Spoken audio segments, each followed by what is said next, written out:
May bagong sport na naman kung saan nangunguna ang mga Pinoy. Yan ang Brazilian Jiu-Jitsu. Isang combat sport na bukod sa lakas ng katawan, importante rin ang talino at technique. At may 2 gold medalist na tayo dyan. May ulat on the spot si Mav Gonzalez. Mav? June, nagpapaligsahan nga ang ilang Brazilian Jiu-Jitsu fighters sa Lollapalooza ngayong araw. Isang combat sport ang Brazilian Jiu-Jitsu o BJJ. Kabilang dun sa mga sumali ang 2 Pilipino na nanalo na sa Mundial World Championship na itinuturing na pinaka-prestiyosong kompetisyon sa Brazilian Jiu-Jitsu. Tamang sinabi mo, June, 2 gold medals na ang naiuwi dyan. Hindi lamang nung 2 nating players, kundi isa lang.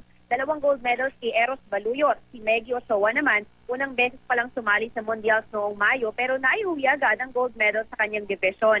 Ayon kay Meggy, magandang sport at ehersisyo ang Brazilian Jiu-Jitsu. Wala raw kasi itong pinipiling edad, laki o kasarian. Hindi rin daw dapat matakot ang mga babae dahil hindi naman puro lakas ang kailangan dito. Kailangan din ng technique. Ngayon pa lang, isa ng araw sa pinakamagaling sa Asia sa larangan ng Brazilian Jiu-Jitsu ang Pilipinas.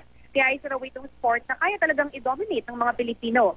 Hindi rin daw problema kung hindi katangkaran ang mga Pinoy. Minsan nga raw nakakatulong pa ang pagiging maliit kasi mas madali lumusot sa kalaban. Marami na tayong quality fighters sa Brazilian Jiu-Jitsu, June. Ang kailangan na lang daw nila ngayon, suporta ng gobyerno para makalaban sila sa international competition. June?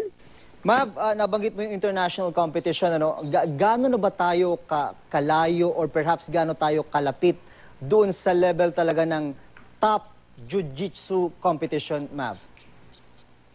Actually, June, napakarami nitong mga international competitions sa insalihan ng mga Brazilian Jiu-Jitsu fighters, no? Pero yung Mundials, yun talaga yung parang peak. Kumbaga yun yung World Cup ng BJJ. At dun sa Mundials, marami ng Filipinos ang nanalo. At dito nga nakaraan, itong si Meggy Ochoa, first-timer pa lang niya na Pilipina at nanalo na kaagad ng gold medal. Tayo dun sa isang coach na nakausap natin kanina, dito pa lamang sa Asia, tayo na yung siguro nasa top 2. Next lamang sa Japan, dito sa BJJ. Sa buong ASEAN, June. Kaya sinasabi nila kung mabigyan pa ng ilang taon na training yung mga fighters natin dito. At syempre, kung mabigyan nga ng suporta ng gobyerno, siguradong itong sport na to kaya i-dominate natin. June? Okay, maraming salamat, Mav Gonzalez.